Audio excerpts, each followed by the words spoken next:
Hello student, आज का हमारा टॉपिक है heat conduction through a plane wall. यानी कि अगर हमारी एक प्लेन वॉल हो तो प्लेन वॉल के थ्रू हीट किस तरह से फ्लो होती है, तो उसका यहाँ पर हम डेरिवेशन आज करेंगे।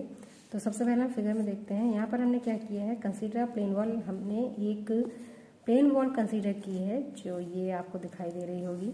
तो ये एक एरिया है प्लेन वॉल का। तो consider plane wall of homogeneous material through which heat is flowing only in X direction. ये हमने एक प्लेन वॉल का एरिया कंसीडर किया है। जो प्लेन वॉल हमारी है वो होमोजेनियस मटेरियल की है और इस मटेरियल से यानी कि इस वॉल से जो हमारी हीट फ्लो हो रही है वो सिर्फ एक्स डायरेक्शन यानी कि वन डायरेक्शन में हो रही है। यानी कि ये हमारा क्या हो गया, heat conduction through a plane wall in one direction. तो यहाँ पर जो एरिया है प्लेन वॉल का क्या है, वो क्रॉस सेक्शन एरिया या सरफेस एरिया हमारा क्या है, ए। और इस वॉल की जो थिकनेस है यानी कि लेंथ है वो क्या है, हमारी एल है। और इस मटेरियल की जो थर्मल कंडक्टिविटी है दैट इज के is the thermal conductivity of the wall material. और ये हमारी फेस 1 है वॉल की और ये हमारी फेस 2 है। यानी कि यहाँ पर ये इनपुट है और यहाँ पर हमारा आउटपुट है। तो यहाँ पर ये इनपुट का टेम्परेचर T1 है और यहाँ आउटपुट का टेम्परेचर T2 है। तो यहाँ पर जो इनपुट में टेम्परेचर होगा वो आपका ग्रेटर देन होगा कंपेयर देन आउटपुट टेम्परेचर, क्योंकि जब हीट कंटिन्यू फ्लो होती रहेगी तो स्टार्टिंग टेम्परेचर आपका ज़्यादा होगा, फिर उसके बाद टेम्परेचर क्या होगा आपका कम होता जाएगा। जितनी लेंथ या जितनी थिकनेस मटेरियल की बढ़ती जाएगी तो थिकनेस बढ़ने के साथ साथ जो टेम्परेचर है वो भी क्या होता जाएगा, कम होता जाएगा। और यहाँ पर हमें एक लीनियर ग्राफ प्रोवाइड होता है टेम्परेचर का। तो डेरिवेशन को करने के लिए हम इस प्लेन वॉल में एक छोटा सा एलिमेंट कंसीडर करते हैं। ये एलिमेंट देखिए, ये कंसीडर किया है मैंने, जिसकी थिकनेस क्या है dx। और इस एलिमेंट पे जो टेम्परेचर प्रोफाइल आपको मिल रही है यहाँ से यहाँ तक, तो ये हमारी क्या है, dt है। और यहाँ पर इनपुट में rate of heat flow q है और आउटपुट में भी rate of heat flow q ही है। तो ये स्टेडी स्टेट कंडीशन है। स्टेडी स्टेट कंडीशन में जो हमारी थर्मल कंडक्टिविटी होती है वो थर्मल कंडक्टिविटी चेंज नहीं, जो हीट का ट्रांसफ़र होता है वो हीट का ट्रांसफ़र यानी कि जो ये रेट ऑफ हीट ट्रांसफ़र है वो टाइम के साथ साथ चेंज नहीं होगा, यानी कि यहाँ पर एक्यूमुलेशन नहीं होगा। तो यहाँ पर हम ये देख लेते हैं कि जो हमारा मैंने यहाँ पर बताया कि जो thermal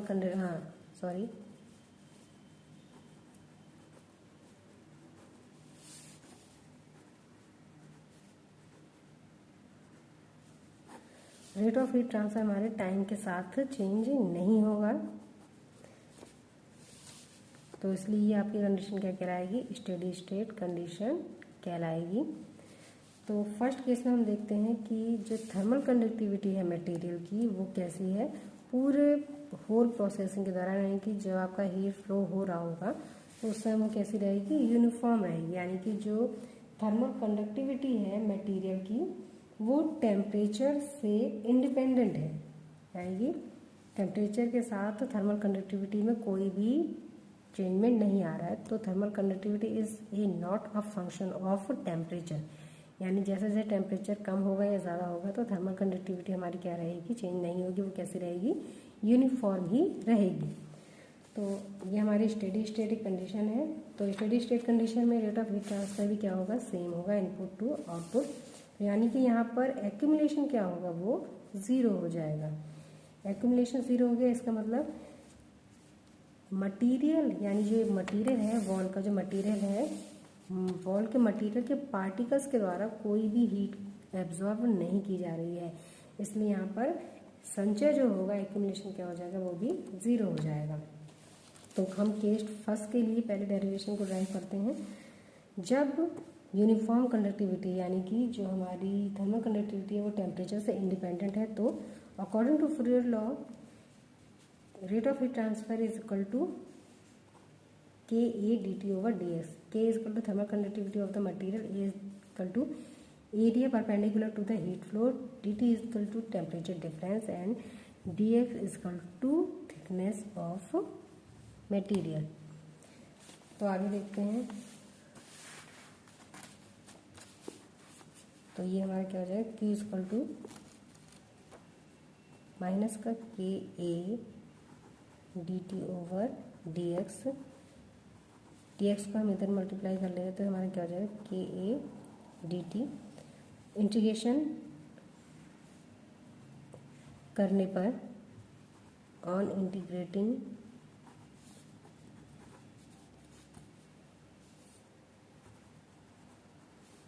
both side of equation 1 we get, यहाँ पर हम जो लिमिट लेंगे इंटीग्रेशन के लिए, तो हमारी जो थिकनेस है, थिकनेस के लिए हमारी लिमिट क्या है, देखिए 0 to L, यानी मिनिमम आपकी 0 है और मैक्सिमम L है। तो ये हमारी क्या हो जाएगी, 0 to L Q dx equal to, यहाँ पर हमारी जो लिमिट होगी टेम्परेचर के लिए वो क्या होगी, T1 to T2, T1 से T2 तक। तो ये हम क्या हो जाएगी, T1 to T2 माइनस का के ए डी टी।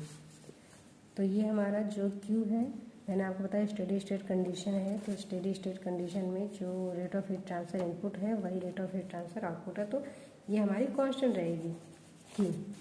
तो ये हमारा कांस्टेंट है, इसे हमने बाहर निकाल लिया। और dx का जब हम इंटीग्रेशन करेंगे तो क्या हो जाएगा हमारा x, और लिमिट हमारी क्या है 0 to L। यहाँ पर जो थर्मल कंडक्टिविटी है वो यूनिफॉर्म है और एरिया भी आपका कांस्टेंट है, तो ये भी क्या आ जाएंगे, बाहर आ जाएंगे। और dt का हो जाएगा हमारा t, और ये हमारा लिमिट हो जाएगी T1 to T2। लिमिट इसमें पुट करने पर क्या होगा, q upper limit minus lower limit equal to minus का के ए T2 माइनस T1। तो इसे और सिंप्लीफाई करेंगे तो q into L equal to के ए T1 माइनस T2, यहाँ से माइनस कॉमन ले लेंगे तो ये क्या हो जाएगा, पॉजिटिव हो जाएगा के ए T1 माइनस T2। और सिंप्लीफाई करने पर इसमें हमारा क्या आएगा, हम इसे लिख सकते हैं T1 minus T2 upon L by के ए। तो ये हमारा जो इक्वेशन ए है, that is the rate of heat transfer for a plane wall. तो ये हमारे क्या है, प्लेन वॉल के लिए जो हीट ट्रांसफ़र रेट होगी वो इस तरह से फाइंड आउट करेंगे। तो जो रेट ऑफ हीट ट्रांसफ़र है ये हमारी एनालॉगस होती है, जो हीट ट्रांसफ़र है वो हमारी एनालॉगस होती है, यानी कि सिमिलर होती है to just electrical circuit system. यानी कि अगर इलेक्ट्रिकल में बात करें तो हमारा जो विभव होता है V equal to I R, I हमारा current flow, R resistance, V हमारा क्या पोटेंशियल। तो इसी तरह से यहाँ पर क्या होता है, ये आई इक्वल टू हमारा क्या हो जाएगा, वी अपॉन आर, यानी करंट फ्लो इक्वल टू हो जाएगा हमारा पोटेंशियल अपॉन रेजिस्टेंस, और रेजिस्टेंस हमारा यहाँ पर क्या होगा, इलेक्ट्रिकल रेजिस्टेंस। तो इस तरह से हीट ट्रांसफर हमारा क्या होगा, करंट फ्लो की जगह हमारा क्या होता है, रेट ऑफ हीट फ्लो होती है हमारी यहाँ पर। और वी जो होता है करंट फ्लो के लिए ड्राइविंग फोर्स का काम करता है। तो इस तरह से यहाँ ड्राइविंग फोर्स क्या होता है हमारा T1 माइनस T2, जिससे हम और क्या लिख सकते हैं, डेल्टा टी। और L बाई के ए हमारा क्या हो गया, R, L बाई के ए हमारा क्या हो गया, R। तो इस क्या आ जाएगा हमारा Q equal to delta T upon R। तो रेजिस्टेंस के टर्म में हमारा क्या हो जाएगा, R यहाँ पर क्या होता है हमारा थर्मल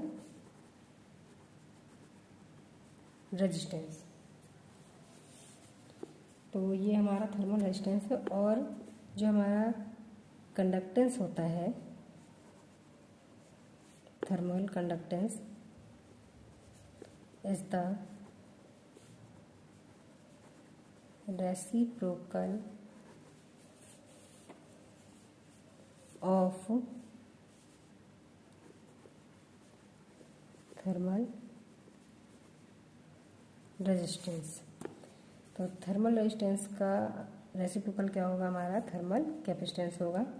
तो ये हमारा डेरिवेशन था कि किस तरह से प्लेन वॉल के लिए हम rate of heat transfer find out करते हैं। तो ये हमारा इसके लिए एक डेरिवेशन था। तो जो फाइनल हमारी वैल्यू आती है वो क्या आती है, Q equal to T1 minus T2 upon L/K A। Okay.